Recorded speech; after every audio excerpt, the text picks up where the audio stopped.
Donc, bonsoir à toutes et à tous. Bienvenue dans ce premier webinaire des invités du Clémy consacré au cycle sur la semaine de la presse et des médias dans l'école. Donc, c'est une série de 4 webinaires pour lesquels vous retrouverez les fiches pédagogiques dans le dossier pédagogique de la semaine de la presse et des médias qui sera disponible sur le site du Clémy d'ici la fin de la semaine que vous pourrez retrouver pour ceux qui sont inscrits à la semaine de la presse. Vous les recevrez en papier dans vos établissements. Pour ceux qui ne sont pas encore inscrits à la semaine de la presse, je vous invite à aller vous inscrire à la semaine de la presse et des médias dans l'école sur le site du Clémy.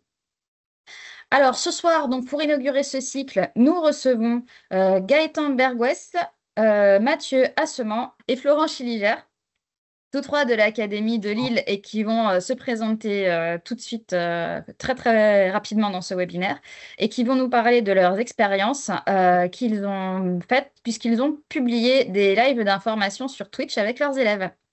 Alors, on va commencer tout de suite par vous demander une petite présentation. Déjà, avant de faire du Twitch, on reviendra à Twitch après. Mais déjà, qui êtes-vous? Quelles sont vos fonctions? Et avant d'avoir l'idée de publier du contenu d'information sur Twitch, quels médias, comment faisiez-vous des médias avec vos élèves? Quels médias avez-vous pratiqué avec vos élèves? Je vous laisse la parole à tous les trois. Qui démarre? C'est moi le plus ancien, Mathieu, donc privilège de l'ancienneté. Bonjour à toutes et à tous. Donc Mathieu Assement, je suis professeur documentaliste dans l'Académie de Lille. Je l'ai été pendant 18 ans en réseau d'éducation prioritaire à Tourcoing. Et je suis depuis 2 ans professeur documentaliste à l'école supérieure d'art appliqué de Roubaix, donc une école dans laquelle il y a à la fois un lycée et de l'enseignement supérieur.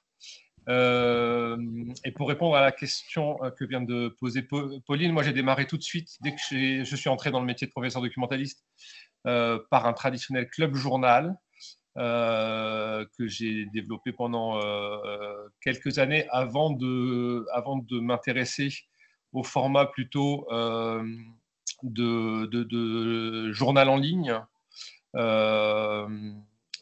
Voilà, de webzine en fait. Et puis par la suite, j'ai rencontré un collègue professeur d'histoire-géographie qui était passionné par la radio et qui m'a donc initié à ce média qu'est la radio. Et donc ça, c'était en 2014. Et avec ce collègue, on s'est lancé dans ce média radio et notamment dans la création de 2 classes médias en 2016 au sein du collège, une 4e média et une 3e média, 2 classes médias dans lesquelles on rythmait l'année avec des productions de contenu médiatique, et là en l'occurrence de la radio pendant les 5 premières années avant de se lancer sur le média Twitch pour ce qui concerne la 3e média. Et c'est de ça que je vais un peu vous parler cet après-midi avec mes collègues qui enchaînent. Gaëtan? Ouais, Gaëtan Bergouès, professeur documentaliste au collège Paul-Éluard à Beuvrages. Moi, j'ai commencé les médias scolaires avec un simple journal papier dans un établissement, dans mon premier établissement, dans mon petit collège. Et après, on est assez rapidement passé au webzine en partenariat avec 2 établissements à l'étranger qui, eux, manipulaient déjà un peu la vidéo et les capsules vidéo. Donc, c'était à Santa Rosa aux États-Unis, en Californie, et à Boston. Et après, petit à petit, l'idée d'une classe média a émergé dans l'établissement et on s'est lancé sur Twitch assez rapidement. On l'expliquera un peu après dans le webinaire. Voilà. Flo. Et donc moi, Florent Schilliger, CPE, donc dans un lycée professionnel, en dessous de Douai, donc un petit lycée de 400 élèves. Moi, pour le coup, en ce qui concerne plus la partie presse, je suis un peu c'est pour ça aussi que je prends la parole en dernier, un peu le néophyte. Moi, j'ai eu juste l'occasion avec mes élèves il y a 5-6 ans de tenter un petit peu le format papier avec la collègue documentaliste, et on avait vite été confronté à des difficultés dans l'écriture et difficulté avec les élèves à passer là-dessus. Et au final, ça a été un petit peu lettre morte jusqu'à l'année dernière, où au contraire, en croisant la route de Gaëtan et de Mathieu, ça m'a permis de pouvoir travailler avec eux sur tout ça. Donc voilà. Moi, c'est les grands débuts et finalement passer sur la plateforme Twitch, c'est mon baptême du feu, on va dire.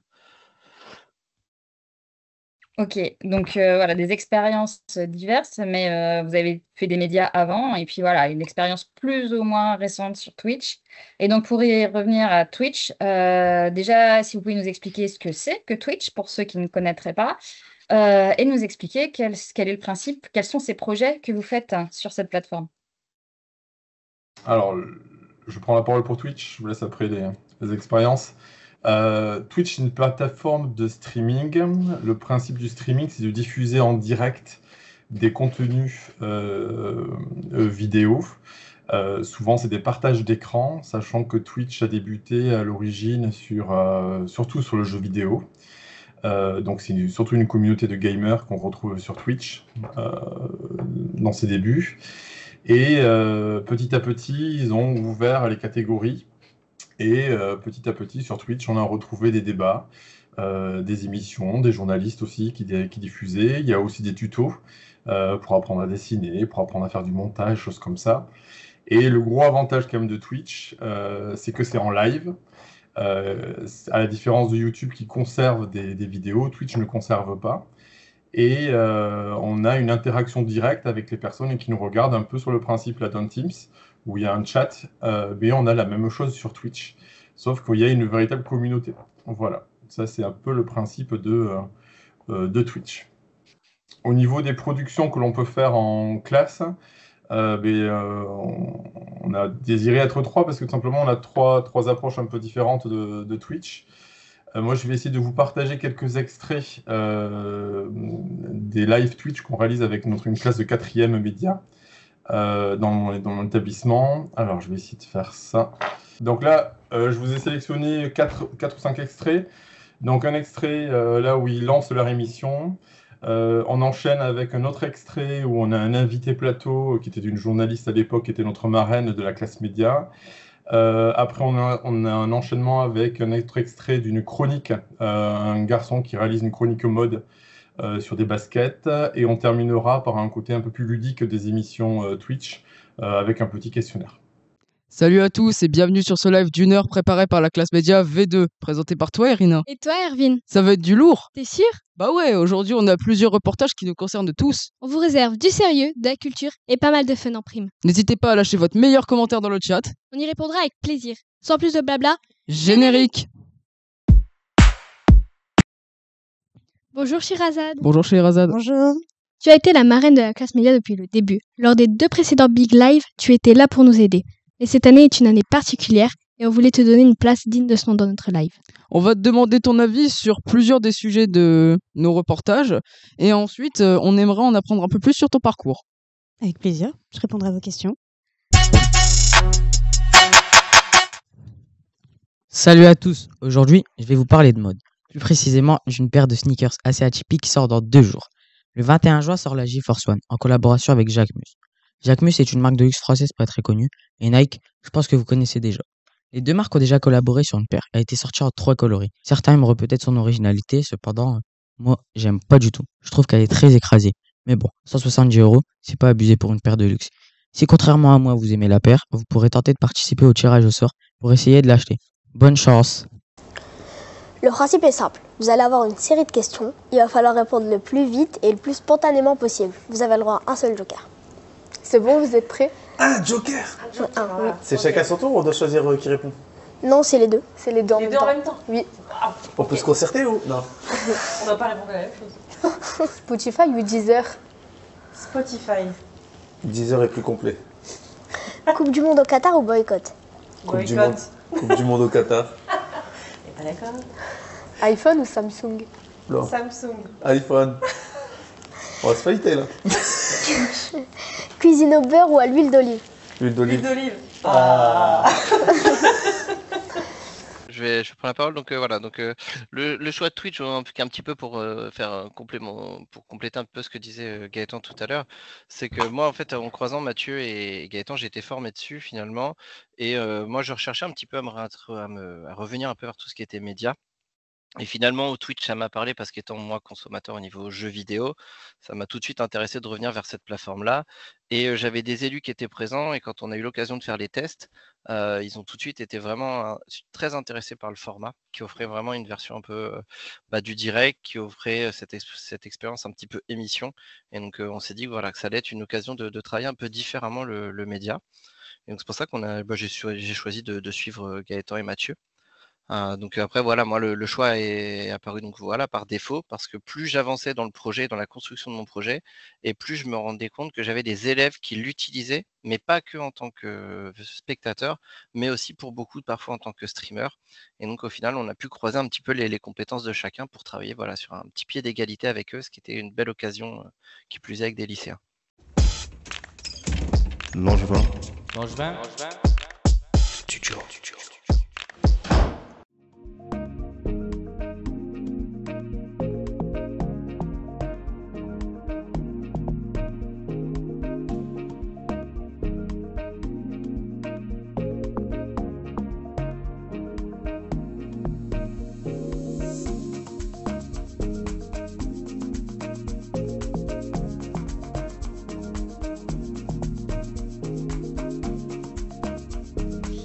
Alors, bonjour, moi c'est Maïwen. Avant de vous présenter ma filière mécanique moto, je voudrais faire un petit aparté avec Jules sur une instance dont on fait partie au sein du lycée qui s'appelle le CVL.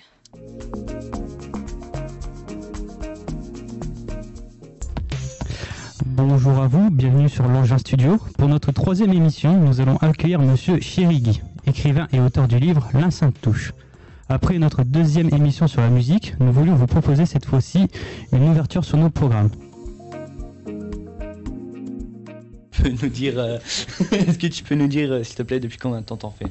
Ouais, bah là, ça va faire bientôt 2 ans que je fais du rap, que je me produis tout seul, et que j'ai commencé le rap tout simplement en faisant des freestyles à l'arrache, comme ça dans les vestiaires du collège. Oui, alors juste avant de lancer la vidéo, peut-être expliquer un peu comment on est venu à Twitch en classe média, parce que donc comme je le disais tout à l'heure, on était plutôt sur des classes médias radio, et Twitch, ça a été une vraie demande d'élèves, c'est-à-dire que nos élèves nous ont poussé. Moi, je connaissais à peine Twitch, je connaissais l'existence, mais je n'étais pas du tout un utilisateur de Twitch à ce moment-là. Et les élèves nous ont demandé pourquoi est-ce qu'on n'allait pas sur leurs médias à eux, en fait.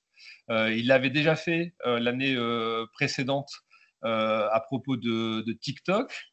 Et dans ces cas-là, quand ils font ce type de demande, moi j'ai tendance à pas fermer la porte, mais à quand même à bien prendre le temps d'analyser avec eux ce qu'on peut faire du média proposé.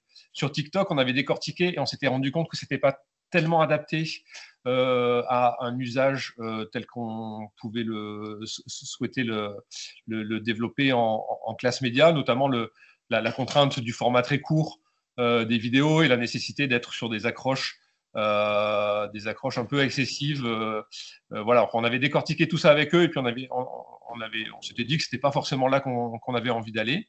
Par contre, sur Twitch, on a pris le temps d'analyser avec eux le média. On leur a demandé de nous proposer 4-5 streamers 4-5 chaînes à analyser. Donc ils sont venus avec les chaînes, on a analysé ça ensemble, et on s'est aperçu que contrairement à TikTok, Twitch proposait un format qui pouvait vraiment s'adapter à un contenu scolaire.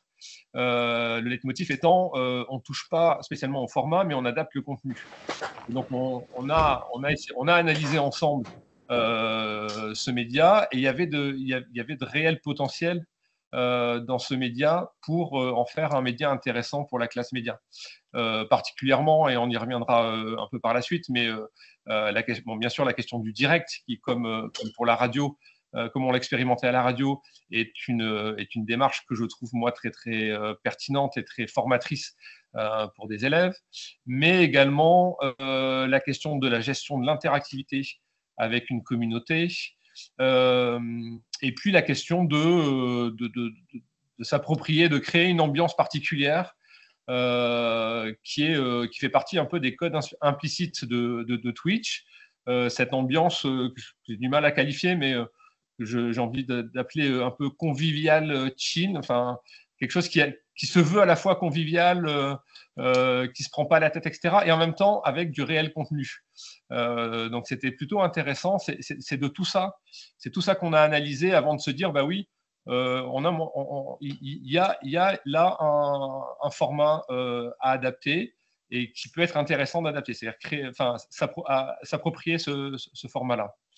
Voilà, et donc avec eux, on a réfléchi à comment trouver notre propre tonalité, la question du décor, on l'a vu dans les illustrations des collègues, créer un décor, créer une ambiance, et puis créer des émissions qui soient suffisamment séquencées avec des temps plus informatifs, des temps un peu plus légers, un peu plus récréatifs, voilà, enfin un séquençage, voilà, penser le séquençage, penser un peu la progression de l'émission, et c'est tout ça qu'on a réfléchi, et moi aussi je vais vous montrer un petit extrait.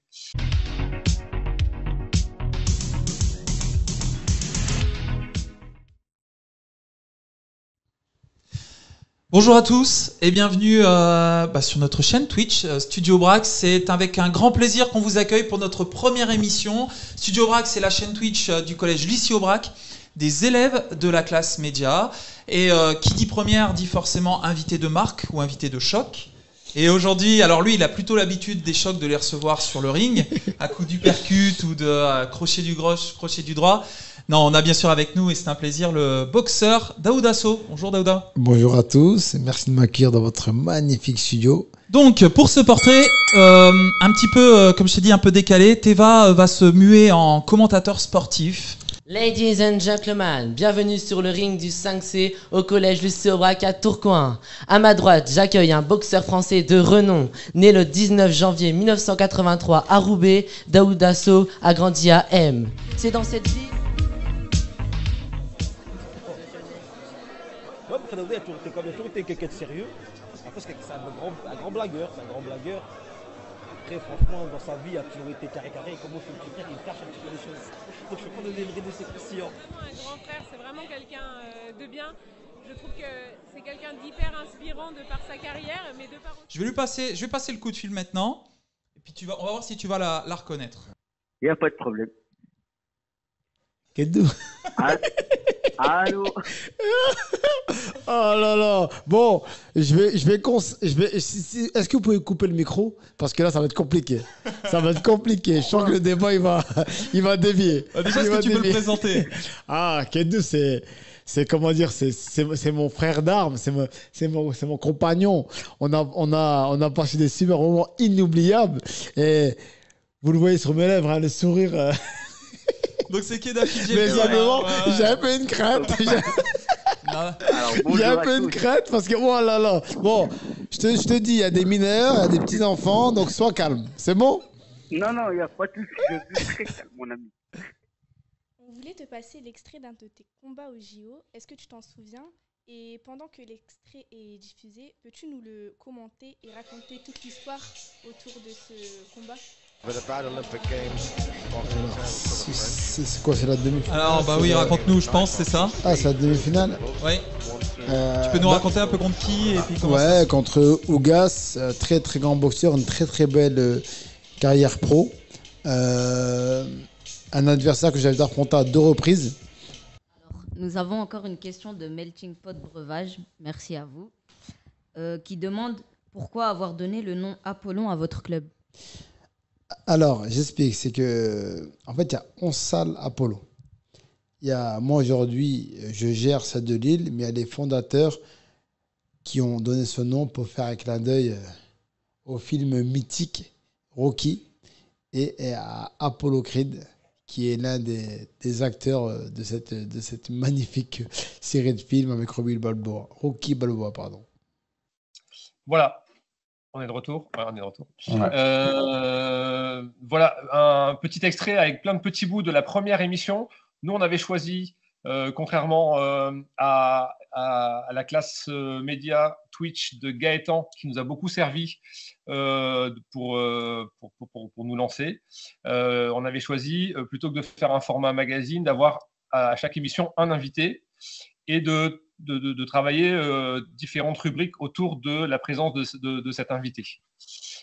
Voilà, j'ai beaucoup parlé. Je laisse les collègues peut-être un peu décrypter un peu ce qu'ils nous ont montré également. Alors, je me permets, Gaëtan, je vais rebondir tout de suite. En fait, à la différence de Gaëtan et de Mathieu, pour ma part, en fait, je ne fonctionne pas du tout en fait sur une classe média. En fait, moi, ce sont des projets qui sont dans le cadre du CVL, en fait, où j'ai un de mes élus qui est chargé réellement de tout ce qui est partie communication. Et donc, au final, on a créé un créneau, en fait, le lundi midi, maintenant, qui est identifié, où on se réunit avec des élèves pour écrire. Ça fait qu'en fait, je fonctionne sur une base de volontariat des élèves.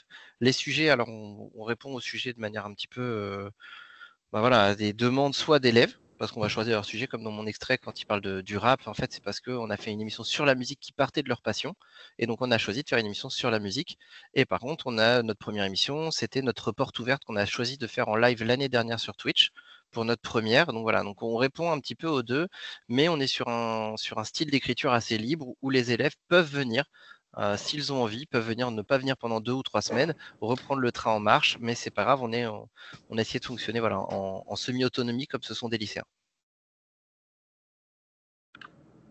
C'est une petite précision par rapport à la classe média, puisque je suis un peu à l'extérieur de tout ça.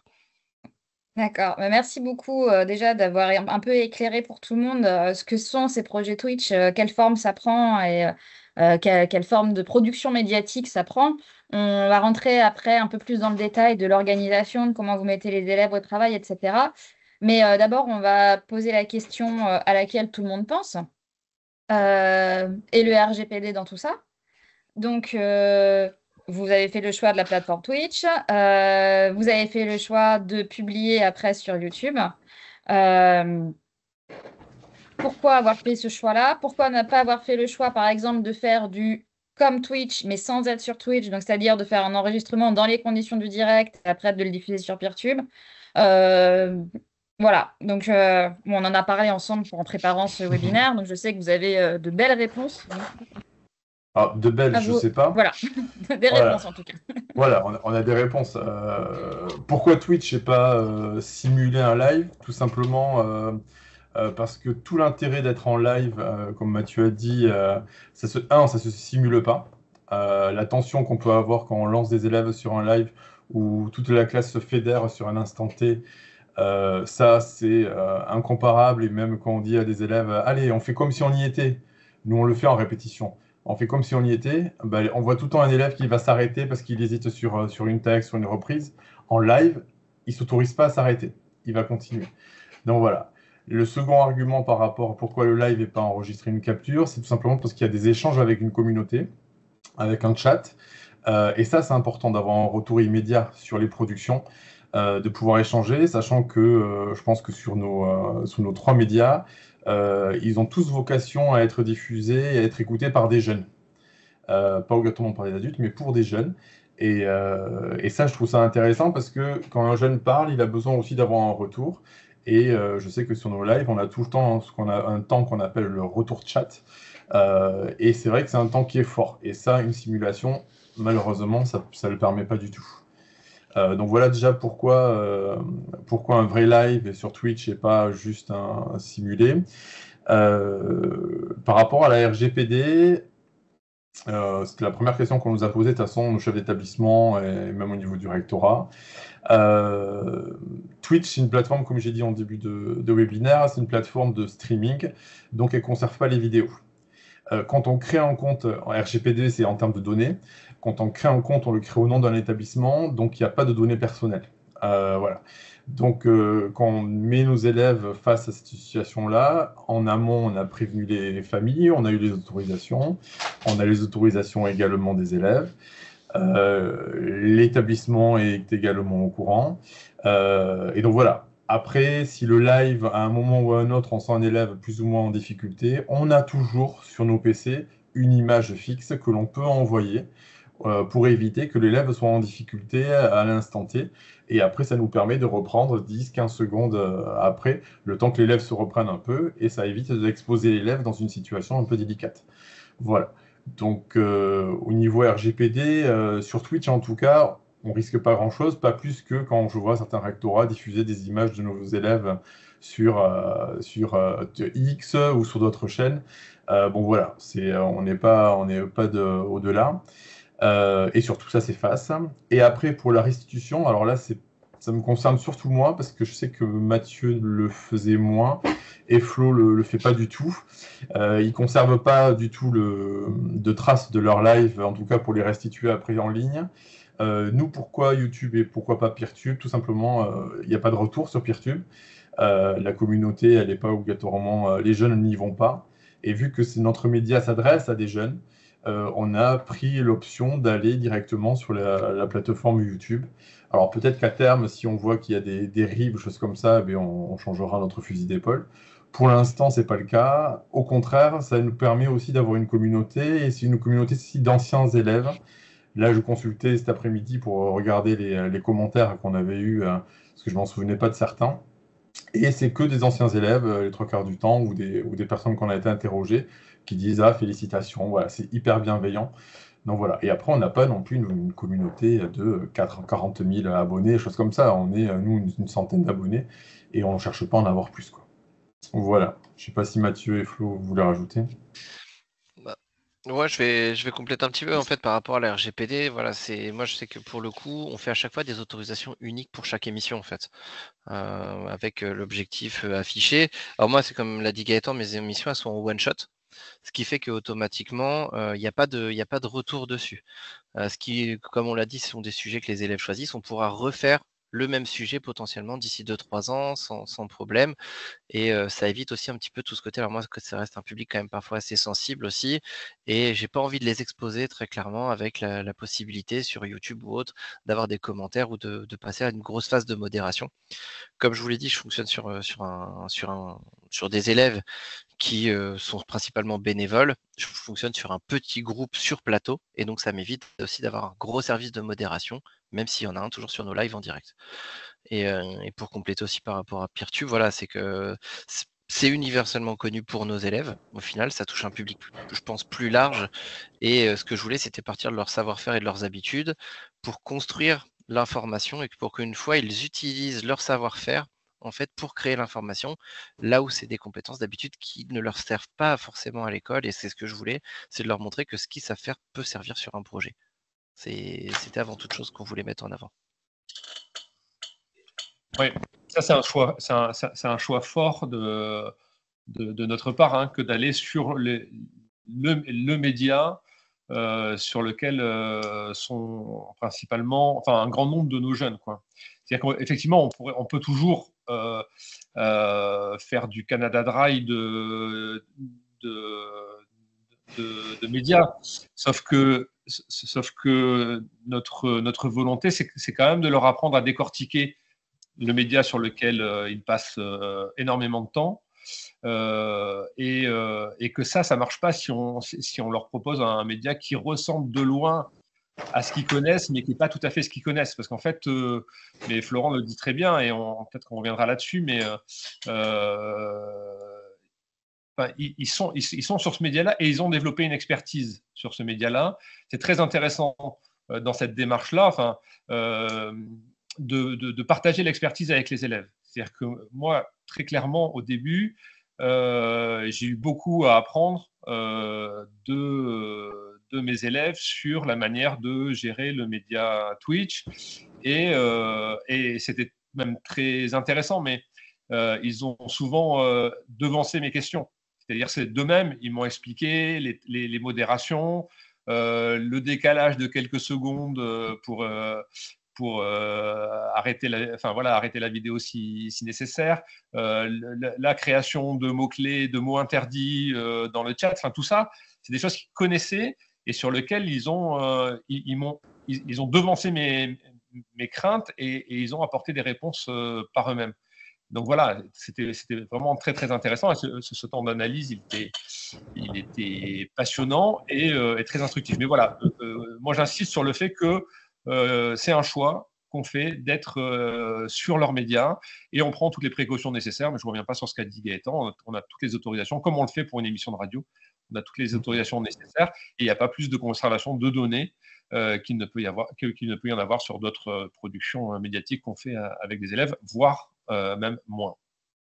Juste pour compléter, par rapport au chat, parce que c'est souvent un des dangers qui revient, il y a des modérateurs, donc on a des élèves qui checkent un peu ce qui se passe en direct sur le chat, et dans le paramétrage du live sur Twitch, on a la possibilité de laisser un laps de temps entre le moment où le modérateur voit le message arriver sur le chat et le moment où ce message-là va vraiment être diffusé en ligne sur le chat.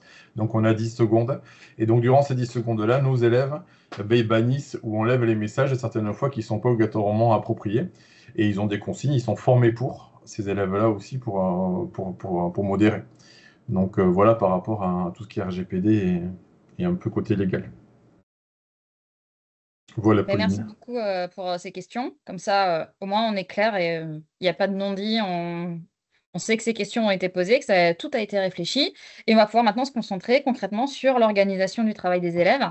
Donc, à partir du moment où vous décidez de programmer un live, comment vous organisez le travail des élèves? Comment vous préparez ce live? Est-ce que vous avez un rétro-planning que vous mettez en place? Est-ce que, comment vous répartissez les tâches? Voilà. Alors, je commence. Flo, tu commences? Vas-y, commence. Alors, nous, on est dans un cadre classe, donc classe média. Alors, je vais parler pour les années précédentes. Cette année, c'est un peu particulier. Les années précédentes, on avait un live par période. Donc, on avait 7 heures. On a 1 heure par semaine. Donc, on avait 7 heures pour monter un live. Avec tous les élèves. Donc le principe, il est assez simple, c'est sur les premières heures, mais vous le verrez parce qu'on l'a décrit un peu dans la brochure du Clémy là, pour la semaine de la presse. Mais première heure, on a un peu le choix du sujet. Et après, on répartit très rapidement la classe en 3 groupes, parce qu'on est 3 collègues. Un groupe à la technique d'élèves, un groupe pour tout ce qui est anglais, le sujet, et réfléchir au scénario du reportage, parce que nous, dans chacun des lives, on a un reportage sur le thème. Voilà, et réfléchir au scénario du live. Et le 3e groupe, il est orienté recherche sur le sujet, recherche de personnes à interviewer pour les reportages, et après, animation du chat avec toutes les questions qui peuvent tomber et qu'il faut préparer en amont, pour que les élèves ne soient pas trop déstabilisés. Donc souvent on tourne ces groupes-là en 3 heures, on arrive à 2 heures, on arrive à avoir notre reportage, on peut aller tourner notre reportage, 1 heure de tournage de reportage, et après on monte rapidement ça avec quelques élèves, et pendant ce temps-là, on a le reste de la classe qui prépare le live, et on fait 1 ou 2 répétitions en dehors des heures de classe média, pour que le jour J, les élèves puissent être opérationnels, et arriver à faire quelque chose de plus ou moins concluant. Voilà. L'objectif, c'est pas d'être parfait, ce que je dis toujours à mes élèves, c'est pas d'avoir une production comme à la télé, ça, on s'en fiche, c'est pas du tout l'objectif. L'objectif, c'est qu'ils comprennent les différentes étapes de la création d'un média, avec la validation des infos pour le reportage, mais également comment on gère un invité en plateau, quelles questions on peut lui poser, et voilà, et comment on gère un chat. Voilà pour ma part. Alors, je vais prendre la suite puisque c'est 2 manières vraiment radicalement opposées de travailler.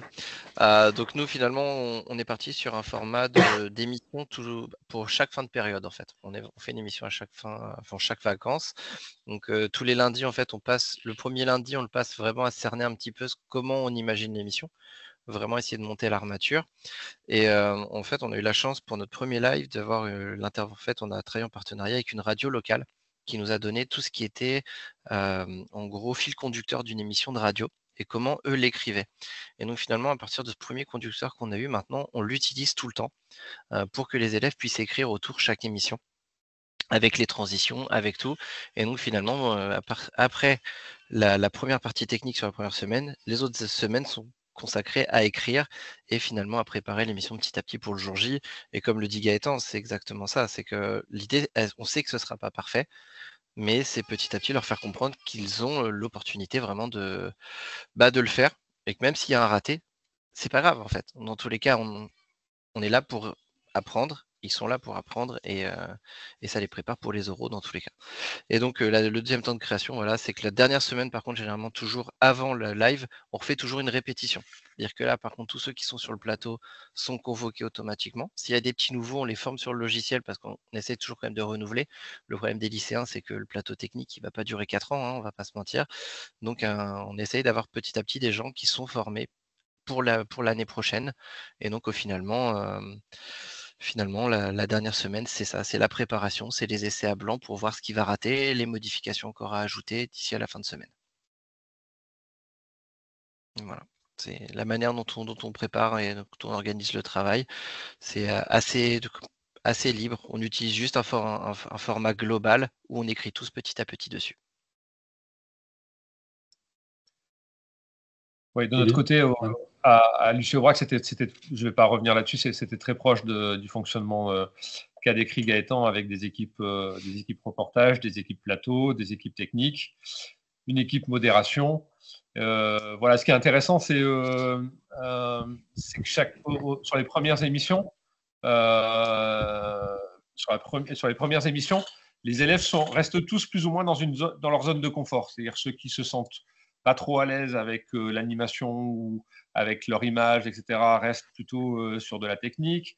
Ceux qui aiment aller à la rencontre vont faire partie de l'équipe reportage, etc. Et puis, ce qui est intéressant, c'est de voir au fur et à mesure des émissions, des élèves qui, au départ, voulaient absolument être sur la technique, se dire, finalement, moi, je me verrais bien quand même en plateau. Des élèves qui ont été en plateau, se dire, la modération, ça m'intéresse de... Voilà, c'est assez plaisant le groupe modération, il est assez plaisant à vivre, etc. Et donc, en fait, ils sortent progressivement de leur zone de confort, mais l'organisation permet ça, permet d'être au départ sur des compétences qu'on semble maîtriser, et puis d'oser aller un peu plus vers de nouvelles compétences au fur et à mesure des émissions. Alors, merci pour la question organisation. Vous nous parlez aussi de former les élèves au matériel et au logiciel. Et donc, ça amène aussi à cette question-là. Si on veut se lancer sur Twitch, on a besoin de quoi comme matériel? Alors, pas grand-chose. Le gars qui a vendu du rêve. On n'a pas... Vraiment, au départ, nous, on a commencé... La dernière vidéo que vous avez vue elle a été un peu coupée, mais... où on voyait le début du jeu. Ça s'est tourné avec un appareil photo, 4 micro-cravates branchées directement sur l'appareil photo, et l'appareil photo branché sur l'ordinateur qui était détecté comme une webcam. Voilà, donc on n'a pas besoin de grand-chose pour se lancer sur Twitch. Après, plus on a de matériel, plus on se facilite quand même la vie. Voilà, c'est sur l'une des propositions qu'on présente dans le livret du Clémy. Moi, j'avais fait un petit schéma d'organisation.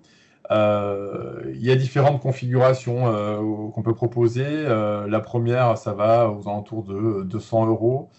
Et après, on peut aller au-delà de 1000 €, quoi. Tout dépend le budget que l'on a et ce que l'on veut faire. On a besoin d'une entrée vidéo. Ça, c'est une évidence. On a besoin d'une entrée son. Donc après, si vous avez une web radio déjà dans l'établissement, vous pouvez utiliser le matériel de la web radio pour gérer le son. C'est notre cas. Nous, on utilise une Rodecaster avec les micros dessus. Et après, on a 2 boîtiers qui sont un peu spécifiques. Un boîtier très spécifique pour le stream, c'est ce qu'on appelle un ATEM Mini Pro. ATEM Mini Pro de Blackmagic, et qui, lui, vous permet de vous brancher plusieurs caméras en HDMI pour avoir différentes entrées vidéo. Et après, un PC, tout ce qu'il y a de plus classique. N'investissez pas dans un PC streaming énormes, choses comme ça. Mathieu, c'est de quoi il parle. C'est de quoi je parle. Voilà, on n'a pas besoin d'avoir un gros PC, sachant que on vous vend souvent des PC streaming dans l'idée que vous allez jouer à l'ordinateur et en même temps diffuser le contenu de votre jeu en ligne. Nous, c'est pas du tout le cas. Nous, l'ordinateur considère en réalité que le flux vidéo que vous allez envoyer dans l'ordinateur, c'est comme une webcam. Et on le voit à l'heure actuelle, on n'a pas besoin d'avoir un ordinateur ultra puissant pour envoyer une webcam en ligne. Donc voilà, donc on n'a pas besoin d'avoir énormément de matériel. C'est si on veut être à l'aise, oui, petit à petit on achète. Moi j'ai financé tout mon plateau en 6 ans. Voilà, ça fait 6 ans qu'on fait du Twitch. En 6 ans, on a financé un plateau plus que conséquent, et jamais avec les finances de l'établissement, toujours en déposant des financements à l'extérieur, Fondation de France, Fondation La Poste, en allant chercher, on est en REP+, nous, donc on a la chance d'être en cité éducative. Donc voilà, donc on a là toujours des moyens pour aller trouver un peu plus de matériel à côté. Moi, je vais y aller si tu veux, Mathieu, un petit peu. Pour nous, en fait, on a fonctionné les écrans, par exemple. Moi, j'ai récupéré des écrans directement de l'établissement. Après, ce qu'il fallait, c'était quand même la sortie HDMI pour pouvoir se brancher. Pour ce qui est du PC, nous, on a investi un petit peu plus pour pouvoir réutiliser ce PC-là pour d'autres projets, comme avec notre prof d'art appliqué. Donc, très clairement, on a fait un peu ce pari-là, de faire en sorte que le matériel soit partagé. Et pour le coup, nous, on a pu le faire rentrer, par exemple, dans le fond de vie lycéenne, en fait, au niveau de l'académie. Donc, on a eu l'avantage d'avoir une enveloppe de 1 000 €, ce qui nous a permis de pas mal d'acheter de choses. Après, on est passé sur les crédits, par exemple, en lycée, sur les crédits conseil de la vie lycéenne dans le budget de l'établissement, et où là, petit à petit, on est en train d'acheter. Alors, comme j'ai dit, moi, c'est que depuis l'année dernière, mais là, on a déjà acheté 2 micros, on a déjà acheté 2 perches, on vient d'acheter avec la participation de la maison des lycéens, puisque la maison des lycéens sert toujours un petit peu à aider les projets aussi, et il voit aussi son intérêt pour pour faire sa pub. Donc au final, on a financé les lumières. Donc voilà, tout arrive petit à petit, comme le dit Gaëtan. Et j'ai fait le même choix en fait que Gaëtan pour le coup, la Thème Mini Pro, pour ce qui était vidéo, puisque comme ça, même si on n'est pas sur notre PC habituel, ça nous permet d'emmener le minimum de matériel, même quand on va sur l'extérieur. Au moins, on sait qu'on emmène juste une valise sur l'extérieur, et c'est suffisant si on veut streamer ailleurs. Juste pour vous montrer rapidement, je partage là, c'est l'installation technique que nous on a dans notre établissement.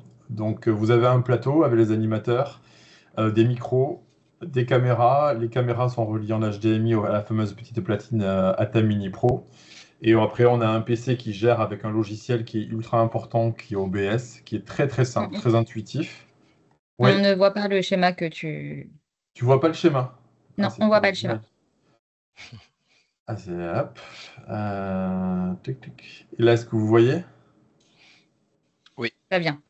Voilà. Donc, Oui, le voilà. plateau animateur, les caméras branchées à la Thème Mini Pro, les micros branchés à la Rodecaster. Donc, ça, c'est souvent le dispositif qu'on a dans les web radios.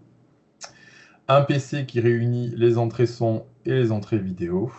Et après, on envoie directement en ligne sur Twitch. Et après, j'ai rajouté un PC modération, tout simplement, parce que depuis la plateforme Twitch, on récupère sur un PC annexe le chat, on le modère et on le renvoie directement sur le live en ligne. Et après, on a ce qu'on appelle le retour chat qui revient directement aux animateurs. Voilà, pour être un peu synthétique. Ça, vous l'aurez dans la brochure, normalement. Voilà, pour le matériel. Alors, je vois que le temps file, donc je vais continuer à dérouler un peu mes questions, en sachant qu'on a quelques questions dans le chat aussi. On est quand même au Clémy, on est là pour faire de l'EMI. Est-ce que vous pouvez nous dire quelles sont les compétences EMI que travaillent vos élèves dans ces projets-là, et surtout quelles sont les compétences spécifiques qui travaillent dans ces projets-là qui ne travailleraient pas si vous n'étiez pas sur Twitch? Si vous n'étiez pas sur Twitch. Ouais, je veux bien prendre la parole là-dessus, mais bon, d'abord, il faut savoir qu'on travaille énormément de compétences qu'on travaille sur les autres médias traditionnels. Donc, voilà, qu'on ne va pas forcément renommer ici. Et on les travaille dans une approche qui est résolument expérientielle. Alors, ça, c'est une posture à laquelle on tient aussi, mais que ça soit ce qu'on faisait à la radio ou que ce soit ce qu'on fait sur Twitch. L'important pour nous, c'est de donner aux élèves toutes les conditions pour vivre une expérience de création de contenu positive dans une démarche collective et de prendre des temps de réflexivité, de débrief, comme on les appelle avec eux, parce que c'est à travers ces temps de débrief qu'on peut mettre en lumière pas mal de notions induites au sein de l'expérience. Voilà, et notamment qu'ils puissent comprendre la construction de l'information. Ça, c'est quand même la compétence principale. C'est vrai que quand on a construit un conducteur d'émission, mais ça c'est vrai également pour d'autres médias, mais quand on a construit un conducteur d'émission, on ne regarde plus jamais une émission de la même manière. On sait que l'organisation de l'information, elle dépend de choix, d'une hiérarchie, d'une volonté de capter le spectateur, de faire vivre la communauté. Enfin, tout ça, c'est des choses qu'on travaille avec eux. Et une fois qu'ils l'ont vécu, ils ont développé ces compétences-là. Et souvent, c'est ça qui est intéressant, ils reviennent vers nous après en regardant leur streamer favori et ils viennent décrypter avec nous de manière assez spontanée. Et ça montre que voilà, ils sont contents d'avoir développé un regard un regard critique et un regard un peu plus affûté sur les médias qu'ils consomment au quotidien. Voilà. Après, il y a bien sûr les pratiques de l'oral, pratiques de l'écrit. Il y a quand même quelque chose de très fort autour de la gestion de l'image, hein, qui moi m'effrayait un peu au départ dans les compétences à développer. Enfin, c'est pas qui m'effrayait, mais je pensais que ça allait être vraiment bloquant. Et c'est une compétence, la gestion de son image, de sa posture, voilà, de la gestuelle qui accompagne aussi le discours. Tout ça, c'est des choses qu'on a dû travailler, qu'on ne travaillait forcément pas du tout en radio. Et donc ça, c'est des compétences différentes. Il y a aussi des compétences un peu d'improvisation, notamment par le biais de cette interactivité très forte que propose le média Twitch. On est obligé de travailler un petit peu avec eux sur la capacité à rebondir sur des questions. Parce que quand on fait une émission de radio, sauf si on crée de l'interactivité dans l'émission de radio, mais souvent, bon, le conducteur est écrit, on ne sort pas trop de son texte. Voilà, on n'a pas trop à improviser. Là, sur Twitch, il y a quand même des questions qui viennent dans le chat auxquelles on n'est pas forcément préparé. Et ça demande un peu d'entraînement, ça demande un peu voilà, d'exercisation parce que c'est quelque chose qui n'est pas forcément spontané et qu'on ne peut pas, sous le prétexte de la spontanéité, se mettre à dire n'importe quoi ou à sortir de son rôle d'animateur dans le cadre scolaire qui est le nôtre. Voilà. Et puis bien sûr, les compétences sociales et civiques, hein, à travers cette démarche qu'ont exprimé déjà les collègues, mais dans la répartition des tâches, dans l'organisation, dans l'entraide. Tout ça, c'est des compétences qui sont développées de manière très forte à travers ce projet autour de Twitch. Je ne sais pas si vous voulez rajouter quelque chose. C'est bien, c'est parfait. Alors, je vais vous poser moi une dernière question, puis après on passera aux questions du chat. Est-ce que vous avez eu des retours d'expérience de la part des élèves, de la part de la communauté éducative? Quels sont les retours que vous avez de vos collègues, de vos élèves, des autres élèves, des parents? Alors, je vais commencer pour le coup sur les retours d'expérience. De la part des élèves, c'est toujours du positif, très clairement. Et pour les élèves pilotes, on en a parlé en fait lors de la dernière émission parce que je leur ai dit que je passais aujourd'hui et je leur ai dit voilà, je voudrais que vous me répondiez à ces questions-là sur qu'est-ce que vous en tirez. Pour les élèves qui participent, ils le disent, c'est vraiment, il y a une grosse marge de progression aussi bien dans l'écriture qu'à l'oral. Ils prennent confiance. Et en fait, la caméra offre un autre format, comme pouvait un peu le dire Mathieu avant. Ça donne l'occasion un petit peu de jouer avec son image, ce qu'on n'a pas l'habitude finalement avec un format radio. Et donc, finalement, tous nos élèves qui sont pilotes dans le projet sont vraiment heureux de se dire j'arrive un peu à gagner en estime de moi, j'arrive un peu à prendre la parole maintenant face caméra, alors qu'au tout début, entre la première fois où ils apparaissent, même sur une vidéo d'entraînement, et le jour J, on voit vraiment déjà une évolution du tout au tout. Et donc au final, on arrive petit à petit à accrocher de plus en plus de jeunes sur le projet, où voilà, que ce soit les compétences d'écriture ou les compétences pour l'oral, on sent que ça les passionne, et on sent que c'est vers ça, et ils attirent énormément les autres à venir petit à petit. Après, on en manque encore de visibilité. Moi, ça fait 1 an. C'est pour ça que je laisserai la parole à ceux qui ont plus d'ancienneté et plus de bouteilles. Mais on a toujours des commentaires, très clairement. Au niveau du suivi, on tarde un petit peu à avoir une commu qui s'étoffe, mais ça vient petit à petit. Par contre, dès qu'un élève va participer, comme je l'ai dit, c'est jamais les mêmes qui viennent présenter leur passion. Il y a souvent leurs familles qui viennent interagir dans le chat. Et là, on voit quand même que, de nouveau, on en revient à cette idée de l'estime de soi. Les élèves qui vont passer dans l'émission, il y a tout de suite un retour vers le monde extérieur, parce que voilà, rien que le fait que les parents le regardent, moi je suis dans un établissement où les parents viennent déjà pas dans l'établissement, pour une fois j'ai des parents qui regardent et qui sont contents de voir leurs enfants réussir à ce niveau-là. Et ça, je pense que c'est la plus belle des plus-values, en tout cas à mon sens, là-dessus. Ouais, pour rebondir rapidement, on a le même phénomène, hein, chez REP+, également, on a le même public à peu près. On a les parents qui sont contents d'intervenir dans le chat, alors des fois de manière très mignonne et un peu maladroite. On a des petits commentaires, oh t'es trop mignon mon chou, voilà, bon. Donc ça arrive. Donc les parents ils sont plutôt emballés, on a souvent des mots de remerciement. Les collègues suivent souvent, les collègues banalisent l'heure durant laquelle on réalise le live pour pouvoir le suivre avec leur classe. Donc ça c'est vraiment chouette, voilà, donc on a des collègues qui nous suivent. Et après, mine de rien, le retour de la communauté éducative, on a quand même eu la chance de gagner le prix Mediatix, donc ça a été une reconnaissance pour nos élèves. Et cette reconnaissance-là, elle a été hyper importante parce que quand on s'est lancé, tout le monde regardait avec des gros yeux en disant là, pourquoi vous allez sur Twitch? En termes de légitimité, c'était pas évident. Il n'y avait pas Samuel Etienne à l'époque qui allait sur Twitch. Donc voilà, et petit à petit, c'est vrai que ça nous a donné une certaine légitimité institutionnelle et voilà. Donc pour le moment, c'est du positif. Après, j'ai eu des collègues prof doc aussi qui ont réagi de manière assez craintive par rapport au format, par rapport voilà, et ce que je peux tout à fait comprendre. Un peu peur face à l'outil, mais bon, après quand on échange avec eux, qu'on leur montre ce qui est possible de faire, c'est assez positif, quoi. Voilà. Ouais, je rebondis un tout petit peu là-dessus, mais il y a toujours cette suspicion un peu, ou ce reproche masqué qu'on peut nous faire de suivre une mode, en fait. Hein, c'est vrai que ça, on doit quand même souvent se justifier là-dessus.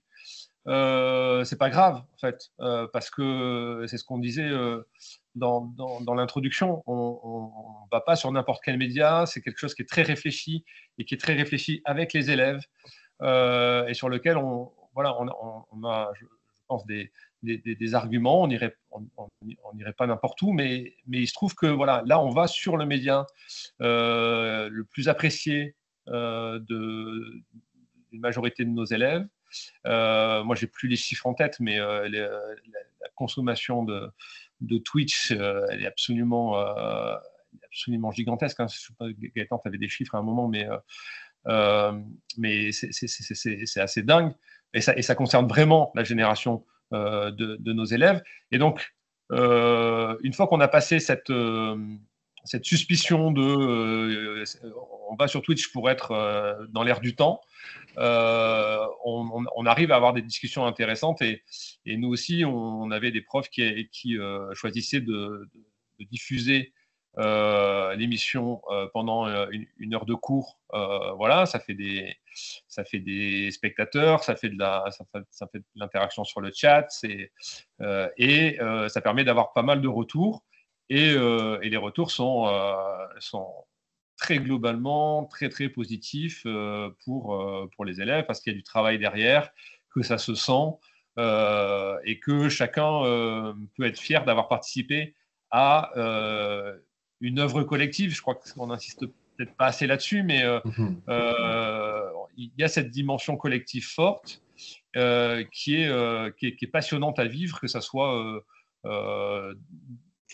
une petite communauté de lycéens ou dans une classe média, ce que ça permet, la manière dont ça fédère les élèves autour d'un projet, le plaisir d'y être arrivé, il est le même après chaque émission. Et ça, c'est très, très plaisant et très formateur parce que sur ces réussites-là, on peut bâtir beaucoup de choses et on peut justifier des exigences qu'on donne aux élèves parce que voilà, on est dans un média scolaire, c'est exigeant, quelquefois c'est dur à entendre pour eux au départ, mais une fois qu'on a réussi quelque chose dont on peut être fier, les exigences, elles paraissent beaucoup plus naturelles.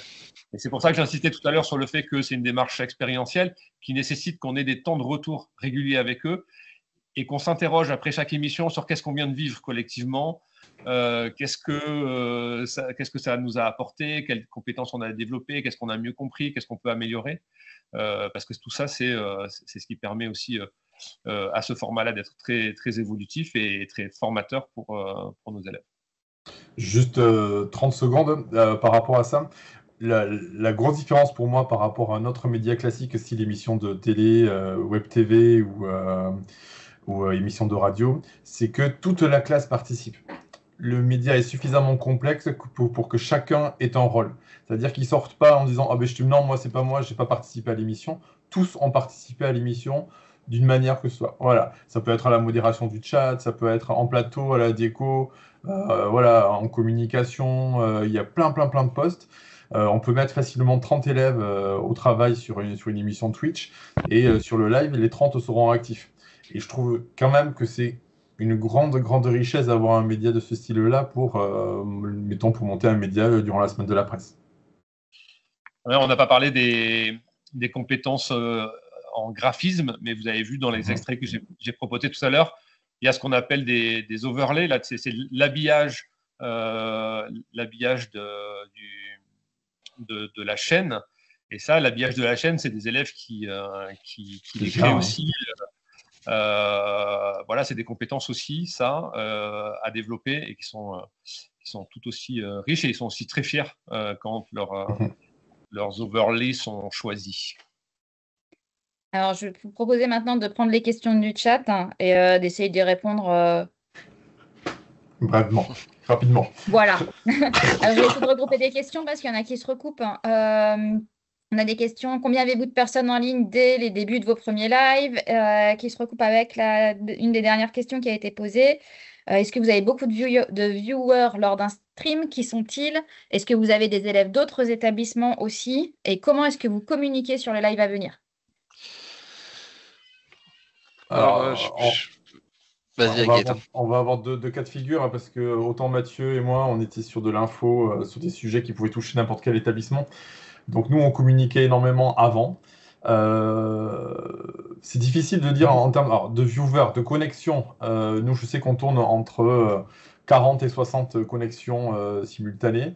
Sauf que derrière, ce qu'on dit aux élèves aussi, et c'est vrai, on a énormément de classes qui nous regardent. Et donc derrière une connexion, on peut avoir 25, 30 élèves avec leurs enseignants. Et voilà. Et alors après, petit à petit, on s'est fait connaître. On a des collègues aussi dans d'autres académies que l'on connaît. Et donc, on a diffusé l'information. Donc, on a énormément d'élèves qui nous regardent, mais dans des établissements complètement différents. On a des échanges avec un établissement en Normandie, par exemple. Quand Mathieu faisait ses lives, nous, avec la classe média, on regardait également leurs lives pour s'enrichir de leur expérience et voir un peu comment ils faisaient leur truc. Même chose avec Flo, moi j'ai regardé avec quelques élèves au CDI leur live aussi. Bon voilà, donc le public est assez varié, on touche même des personnes qui passent sur Twitch comme ça au hasard et qui nous envoient un petit message gentiment, voilà, donc en tout cas pour notre part c'est ça. Nous, voilà, on est encore un petit peu avec la difficulté de grandir. On est sur du 30 à 50 personnes connectées sur le live. On est monté à 50 sur la première, puisque la porte ouverte, voilà, la campagne de diffusion avait bien fonctionné. Là, on va surtout aussi, et je pense que comme ça a été dit, c'est ce qui compte le plus, c'est vraiment la communication. Donc là, notre prochaine émission, elle va être diffusée dans toutes les classes obligatoirement, comme c'est celle sur le harcèlement. Et où là, au contraire, on va compter sur cet effet-là pour augmenter un petit peu le nombre de vues après.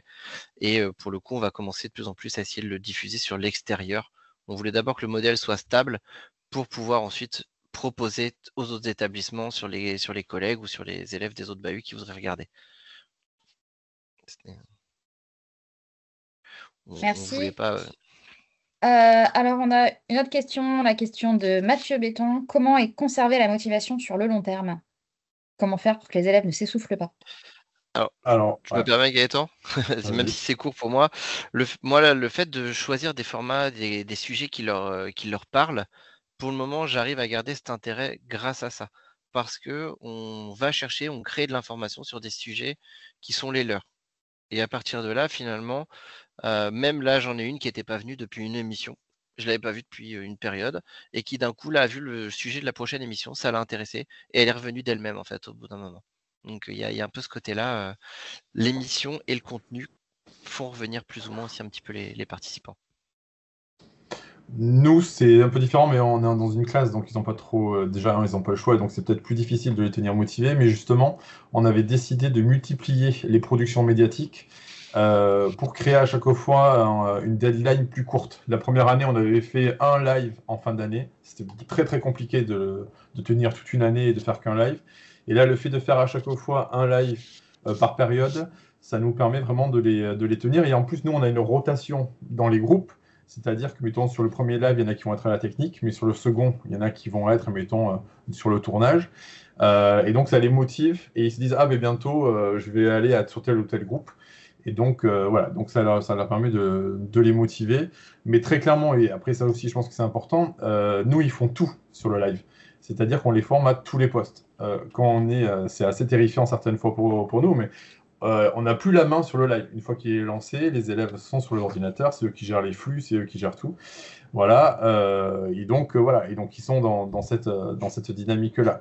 Donc, je pense que c'est le fait d'avoir la sensation qu'ils maîtrisent et surtout qu'on les écoute. Leur sujet, c'est les leurs. Moi, j'aurais jamais pensé un jour ou l'autre, je l'ai déjà dit, mais traiter le sujet des pantalons cargo. Voilà, je connaissais même pas. Et ben, ça venait des élèves. Et je pense qu'à partir du moment où on respecte leurs choix et leurs paroles, et qu'il y a un intérêt informationnel par rapport à ça, ben, ils sont partie prenante. Voilà. Après, on aura toujours un ou deux élèves récalcitrants dans ce type de projet-là. Ça arrive. Et comme dans tout n'importe quel projet. Oui, ben pareil que Gaëtan, la rotation sur les postes fait qu'il y a une motivation qui est réactivée à chaque émission. Et puis là, dans les extraits que je vous ai montrés, on voit que pour chaque invité, il faut quand même bien se creuser les méninges pour trouver des rubriques différentes, pour créer des petits jeux, de l'interactivité, des reportages. Donc finalement, à chaque fois, on doit remettre un peu, mais comme pour une émission de radio, mais on doit remettre un peu le couvert à chaque fois. Et donc, la motivation, elle est quand même plutôt très bonne, en tout cas meilleure que ce que moi j'ai pu connaître sur d'autres médias, notamment sur le média papier, qui est un média beaucoup plus figé, où on doit attendre que tout le monde soit prêt sur ses papiers pour sortir un journal. Là, nous, on avait fait le choix d'émissions assez courtes, mais pour qu'il y en ait plusieurs et que ça ne prenne pas 3 mois pour préparer une émission. Ok, alors la question de Marie sur la différence avec une émission de radio, finalement, vous y avez répondu au cours de ce webinaire. Et donc, on va conclure avec la question de Ellie Jordan. Êtes-vous impacté par le modèle économique de Twitch avec la publicité? On n'est pas impacté du tout. Par contre, c'est quelque chose que moi, j'ai pas mal discuté avec les élèves en classe média, parce que forcément, ça fait partie des codes de Twitch, là, de subventionner des streamers. Donc, la question est venue très très vite de leur part. Est-ce qu'on accepte des subs et si on les accepte, comment? Et voilà. Et donc nous, on a mis ça en débat, non pas parce qu'on a eu une intention à un moment de faire subventionner la chaîne Twitch du collège, mais parce que ça permettait de parler de monétisation des contenus, de ces nouveaux formats, et puis de jusqu'où on va pour capter de la communauté et pour capter de la subvention. Enfin, c'était vraiment des discussions intéressante. Et encore une fois, ça fait partie de notre travail de décryptage des médias. Donc, on n'est pas impacté en tant que tel, mais par contre, oui, ça crée de la discussion. Écoutez, on arrive au bout de ce temps d'échange. Je vous remercie tous les trois pour votre disponibilité, pour avoir éclairci tous ces points, pour avoir parlé de vos projets médias Twitch en long, en large et en travers. Je pense que c'est beaucoup plus clair pour beaucoup d'entre nous. Je pense que tout le monde attend maintenant la sortie du dossier pédagogique pour la fin de la semaine. C'est promis, téléchargeable sur le site du Clémy. Voilà, je vous souhaite une très bonne soirée. Je vous annonce quand même la suite du programme de cette programmation de webinaire en lien avec la semaine de la presse et des médias. Donc, on se retrouve le 22 janvier à 16h avec Nicolas Grèce qui nous parlera de l'infodivertissement au cycle 3, donc qui nous présentera une séquence pédagogique pour découvrir l'infodivertissement au cycle 3, donc CM1, CM2, 6e. Ensuite, on se retrouvera le 29 janvier à 17h avec Mélissa Rouget pour faire la différence entre l'information, l'opinion et le commentaire. Comment faire la différence entre info, opinion et commentaire avec, pareil, une présentation de séquences pédagogiques. Et enfin, on conclura ce cycle spécial Semaine de la presse et des médias pour que vous soyez armés pour le mois de mars, le 5 février avec Yuna Mirales qui nous parlera de la découverte des médias en grande section. Et puis, qui sait, peut-être qu'un jour, on organisera les invités du Clémy sur Twitch. Donc, merci à tous. Je vous souhaite une très bonne soirée. Merci pour nous avoir suivis. N'hésitez pas, je vous ai mis le lien vers le formulaire d'évaluation du webinaire dans le chat. N'hésitez pas à aller nous laisser un petit commentaire. Et bonne soirée à tout le monde. Merci, bonne Au soirée. revoir. Bonne soirée.